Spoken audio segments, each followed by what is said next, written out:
From the headquarters of Telesur English in Quito, Ecuador, I am Estefania Bravo. This is From the South.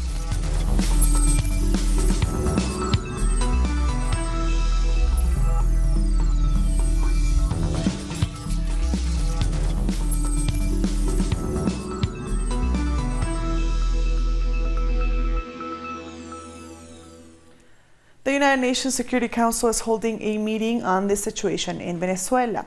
The emergency meeting was called by the U.S., which on Monday imposed new sanctions against the Venezuelan government. The Russian ambassador to the UN blamed the U.S. and its allies for the unrest at the Venezuelan-Colombian border, also warning that the U.S. could just as easily turn its sights to any country that dares to oppose its plans. I turn to those countries who supported the self-proclaimed so-called President Guaido.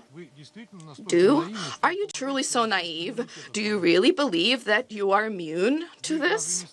Have you not heard statements from a U.S. leader that Cuba and Nicaragua are next in line? Does it seem to you that you will not be next? But this is not just a warning to them. This is a warning, a word of caution to all who refuse to play by Washington's rules. And you, those who support Washington in this, are complicit in the violation of both the UN Charter and international law, and perhaps, God forbid, an armed intervention, which in words you categorically object to. For his part, the Bolivian ambassador strongly condemned the U.S. for constantly saying that all options remain on the table, adding that his region and the Middle East have suffered the deadly and bloody consequences of U.S. intervention. Various officials of the United States government have been speaking about the situation in Venezuela and have been repeating one thing: all options are on the table. We and this council should pay very close attention to these words and weigh the gravity of those words. My region and the world have suffered the tragic consequences when all options are on the table. How many massacres will we have in Latin America when indeed all options are on the table? How many invasions such as those suffered by the Dominican Republic, Nicaragua, Panama, or Haiti need to be experienced when all options are on the table? This calls to mind the Condor Plan, the School of the Americas, the enforced disappearance of persons, torture, and killings when all options are on the table. Meanwhile, the South African ambassador to the UN strongly rejected the threat of military action against Venezuela, which he said some members were promoting in violation of the Charter of the UN. Mr. President, it is important to note that the United Nations Charter and international law proscribes the threat of force. For us in South Africa, this sets a very bad precedent. We on the African continent have suffered a great deal as external forces used undemocratic tools of regime change to solve problems in our continent. In principle, we are strongly opposed to this way of solving any problem. This approach takes away the basic right of the people of the country to determine their own future. Mr. President, let the people of Venezuela decide their future. And finally, the Venezuelan foreign minister presented several pieces of evidence of who were the real culprits who burned the humanitarian aid on Saturday. He said those attackers were supported by Colombian security forces. The aggression came from the Colombian side and not from our regime. Here, this is not the gangs of Maduro's government. These are Colombians or Venezuelans, we're not sure, but they are attacking our law enforcement personnel in Venezuela under the protection of the police of Colombia. And ladies and gentlemen, these men who used Molotov cocktail bombs set fire to the famous humanitarian trucks which came out in the press. And here we also have trucks. And let me tell you, when the truck was inspected, it turned out that there wasn't just food and medicines in the truck, but there was equipment for barricades, there was nails. This is a bus on Venezuelan territory, but these thugs, bandits, are not Chavistas. They're from the Venezuelan opposition, as we saw in 2014 and 2017, and they left our country in flames.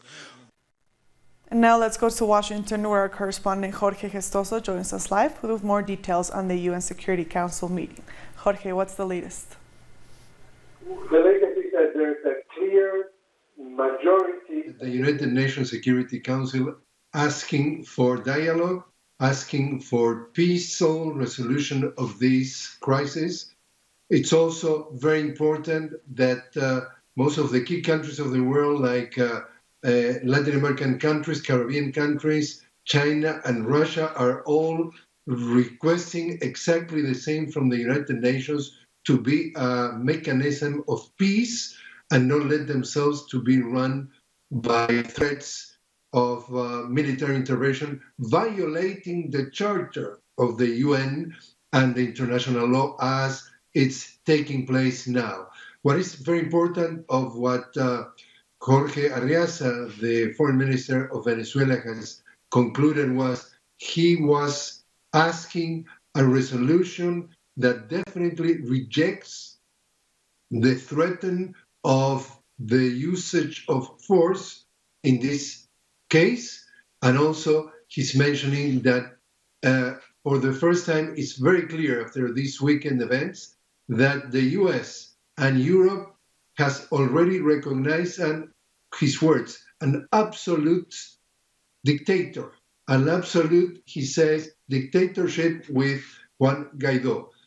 It's very important that it's still a victory of Venezuela once again at the United Nations, because the plurality of the countries of the Council and of the world are betting on multilateralism, and what the US is trying to impose through its policy and his friends, quote unquote friends in the area, is to impose a Trojan horse for many analysts to disguise through humanitarian aid, force their entry or the entry of their interests in Venezuela in order to do a coup d'etat. Also, the representative of the Russian Federation was also very clear in one word. He said, this impostor, referring to Juan Guaido, someone who suddenly decides that is someone, that is, give themselves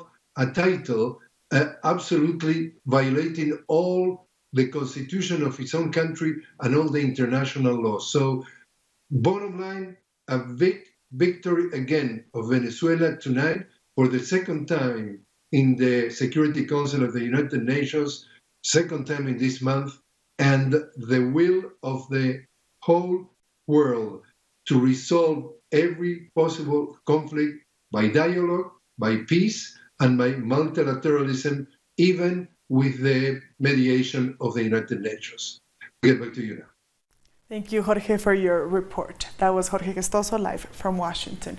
And earlier we were joined by scholar George Cicciarello Maher, who spoke about the United States' role over the Security Council meeting.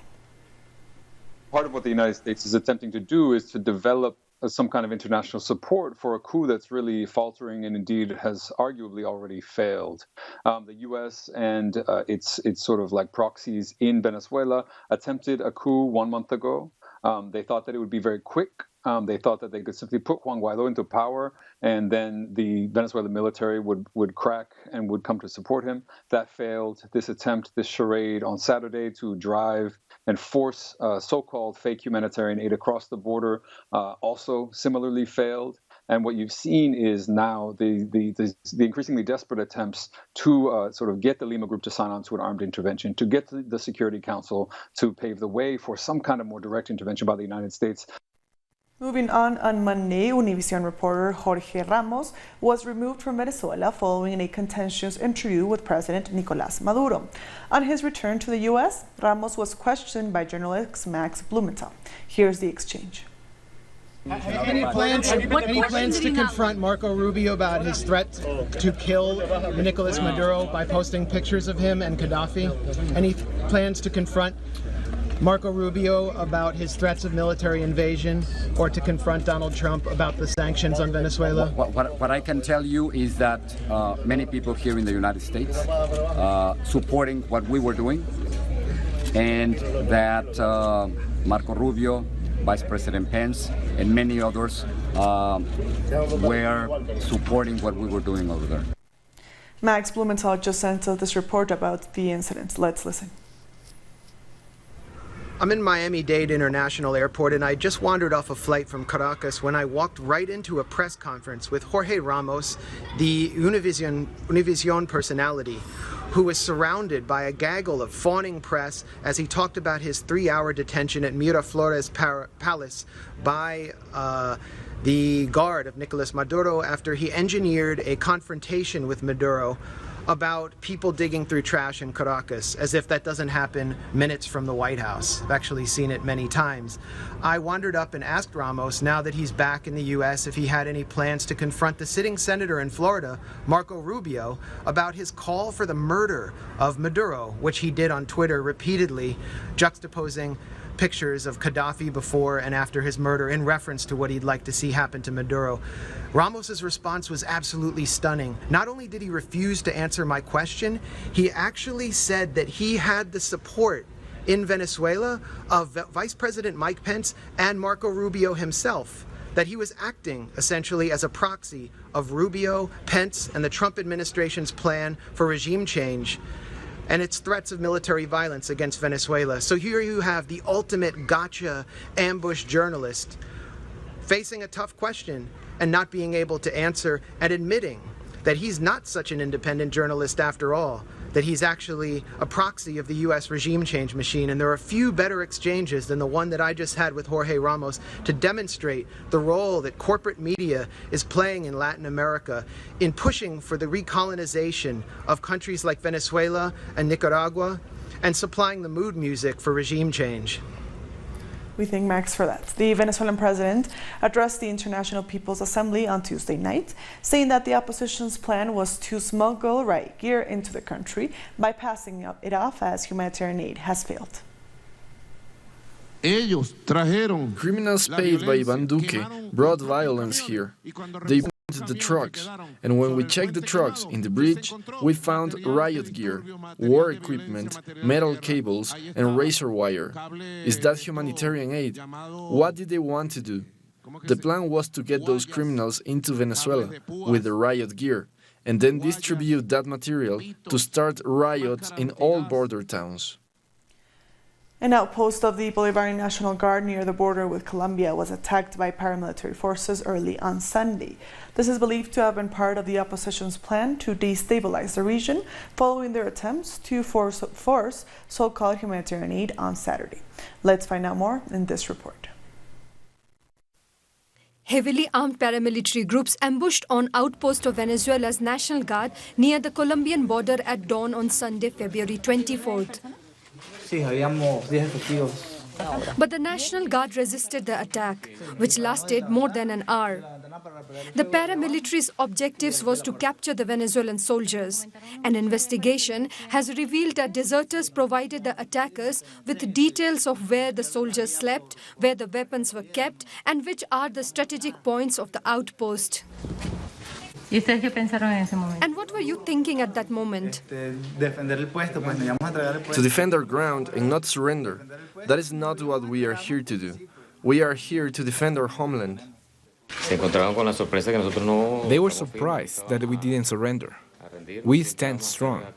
We are focused on defending our country, our homeland, no matter the cost. If we need to give our lives for this, we will. But we will never surrender.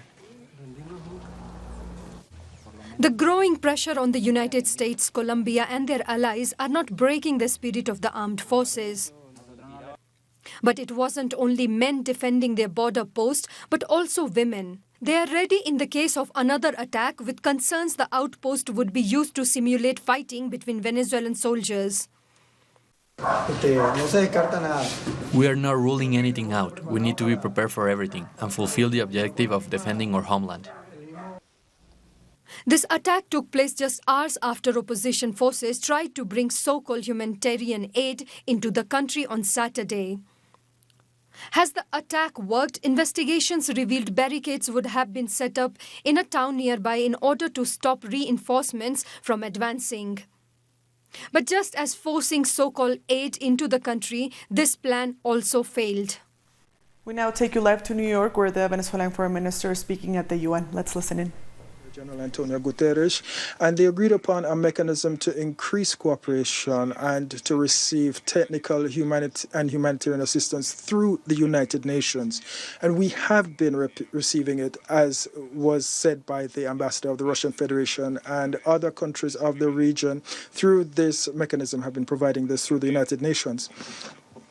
I also wish to insist that we have agreed with the EU that it would be through this mechanism, which was already pre-configured and is operational, that one can not only generate the sending of assistance to Venezuela, but also an economy that has been blockaded like ours. They can provide a facilitation of procurement for us, because there is an international blockade against us, but there is an over-compliance of the so-called sanctions imposed by the United Nations. And this led to a blockade, and many countries are afraid of dealing with our government, and they have to pay exorbitant prices and contract war insurance, etc. And so we have been receiving help from countries. We've received United Nations support through this mechanism, which is designed in conjunction with the most beautiful multilateral institution that exists, the best creation of humanity in the 20th and the 21st century, which is the United Nations. Secondly, of all the events in today's meeting, I wish to state that Venezuela insists that in this Security Council, and indeed in all of the United Nations institutions, there must be a determined effort to stop the war against my people, my Venezuela. We know that there is sufficient capacity to do so, and also capacity to lift the blockade against my country. And those sanctions that have affected our fundamental undertaking in our economy, which has affected the capacity of our country to transact its own government paper, to seek financing from multilateral institutions, and which has blocked our billions of dollars due to us. As I said, $30 billion. That's the cost of the blockade. But with respect to frozen assets, that figure is doubled. And if we do an update of what we have ceased to produce, what we have ceased to sell and to produce and manufacture because of the sanctions, we're talking about billions and billions and billions of dollars in losses. And the Security Council should also ensure that it calls on the parties to sit down together. But as I said, we, the government, have always sat down. There is no way of doing politics in a democratic revolution, in a revolutionary democracy, without sitting down, and especially with our political adversaries, and which have different positions from ours, which fundamentally is where dialogue should take place. We must work for peace. We must reject any threats of the use of force. Unfortunately, the United States is not ruling out this option. Neither its president, Vice President Pence as well, Secretary of State Mike Pompeo, Security Advisor Mike Bolton, Senators Rubio, Mr. Elliott, Abrams, who fall within this chain of command. They need to rule out war as an option, and the Security Council must see to it that the United States does this. And they must ensure that the United States rules out the use of force. If we respect the Charter, our and they must rule out the threat or use of force. Otherwise, they can't be a member of the United Nations, because the United Nations Charter is very clear on this. And anybody who fails to abide by it, there are other articles such as non-interference. But this is very dangerous, the use of force. And that is why we are focusing on that point. It is incumbent on all states. In the background, we heard that the Russian Federation did present a very simple resolution calling on parties in Venezuela to sit down and dialogue, and the United Nations delegation rejected that proposal. So there's a lack of will, which is evident from that delegation. And let me tell you, all United Nations members must be duty-bound to engage in dialogue and to oppose the use of force, but more particularly the members of the Security Council, and more particularly the permanent members of the Security Council. So we have a very anomalous pattern which runs counter to the principles of the United Nations within the 5 permanent members of the Security Council. And so we're calling for a rectification of this situation. And this is very important. And lastly, I'd like to thank my region. I would like to thank Latin America and the Caribbean. All of them, without exception, even those who have differences with Venezuela, have ruled out, despite the United States opposition, and have ruled out the use of force and the military threat as a solution for this institutional situation being faced by my country. And this is a victory of our region, which is a zone of peace, which has been proclaimed a zone of peace, and as members and bodies of the Latin American group since 2014. So, by way of summary, we can say that we must avoid war. We have to avoid the blockade against peoples. We have to protect peace. And what we want today is to ensure that this meeting, regardless of who convened it, will prove to be a victory for peace, and we must continue to work in that direction. Thank you very much, sir. I thank His Excellency, Mr. That was Jorge Reaza live from the UN. Let's take a short break now.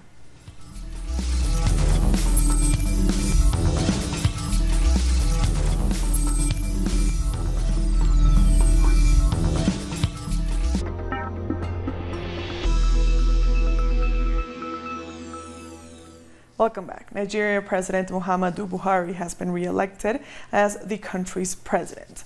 The 76-year-old defeated his main rival, former Vice President Atiku Abubakar, with a margin of under 4 million votes. Abubakar, however, has rejected the election results. According to the Electoral Commission, below than 35% registered turnout. CARICOM nations are meeting in St. Kitts and Nevis for a 2-day summit. They are discussing the unfolding political situations in Venezuela, Haiti, and Guyana, as well as the Caribbean single market and economy, and closer regional cooperation on transport. CARICOM members are expected to ratify their support for the Montevideo mechanism that seeks dialogue and a peaceful solution in Venezuela. The community maintains that the solution must come from among the Venezuelan people and abides by the internationally recognized and accepted principles of non-interference, non-intervention in the affairs of states, respect for sovereignty, adherence to the rule of law, and respect for human rights and democracy. And that principle of non-interference also applies as we confront a persistent threat to our efforts at development. I refer to the labeling of our countries by the European Union. Outgoing chairman of CARICOM and Prime Minister of Jamaica, Andrew Holmes, has urged the organization to remain true to their core principles. As a region, we must remain true to our core principles, and we must also act decisively and strategically to seize opportunities that the changing world circumstances present in the interest of the development of our countries and our people. During my tenure as chairman of the conference, the focus was primarily on overcoming the inertia which has, for too long, characterized our regional mechanisms and significantly impaired our ability to simply get things done. It was also important for us to press for progress on matters which would enable the average Caribbean man and woman to experience CARICOM in a real and tangible way. And with that, we've come to the end of this news brief. These and other stories, as always, find them on our website at telesurenglish.net. And also join us on social media. We are on Facebook, on Twitter, and on Instagram. For Telesur English, I am Estefania Bravo. Thank you for watching.